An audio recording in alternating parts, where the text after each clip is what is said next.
ವರ್ಷದಲ್ಲೇ ಕೇವಲ 2 ದಿನ ತೆಗೆಯೋ ಈ ದೇವಸ್ಥಾನದ ಬಗ್ಗೆ ಕೇಳಿದಿರಾ ಅಥವಾ ನೋಡಿದಿರಾ? ಈ ದೇವಸ್ಥಾನ ಇರೋದು ಒಂದು ಬೆಟ್ಟದ ಮೇಲೆ. ಅಲ್ಲಿ ಈಗಲೂ ಕೂಡ ಕರಡಿಗಳಿದಾವೆ ಅಂತ ಹೇಳ್ತಾರೆ.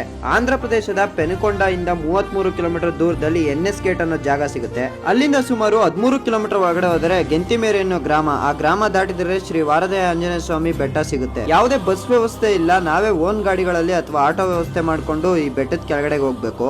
ಅಲ್ಲಿಂದ ಸುಮಾರು 4.5 ಕಿಲೋಮೀಟರ್ ಕಾಡ್ ದಾರಿಯಲ್ಲಿ ಟ್ರೆಕ್ಕಿಂಗ್ ಮಾಡ್ತಾ ಈ ದೇವಸ್ಥಾನಕ್ಕೆ ಹೋಗ್ಬೇಕು. ಬೆಟ್ಟ ಹತ್ತಿ ಬಂದ ತಕ್ಷಣ ನಮ್ಗೆ ಕಾಣಿಸೋದು ಶ್ರೀ ವಾರದಯ ಆಂಜನೇಯ ಸ್ವಾಮಿ ದೇವಸ್ಥಾನ ಹಾಗೂ ಸುಬ್ರಹ್ಮಣ್ಯ ಸ್ವಾಮಿ ದೇವಸ್ಥಾನ. ಪ್ರತಿ ವರ್ಷ ಜುಲೈ ತಿಂಗಳಲ್ಲಿ ಬರೋ ಪ್ರಥಮ ಏಕಾದಶಿ ಹಾಗೂ ದ್ವಾದಶಿಗೆ ಈ 2 ದಿನ ಇಲ್ಲಿ ದೊಡ್ಡ ಜಾತ್ರೆ ನಡೆಯುತ್ತೆ. ಸುತ್ತಮುತ್ತ ಹಾಗೂ ತುಂಬಾ ಕಡೆಯಿಂದ ಜನ ಬಂದು ಅವತ್ತಿಲ್ಲಿ ಪೂಜೆನ ಮಾಡಿಸ್ಕೊಂಡು ಹೋಗ್ತಾರೆ.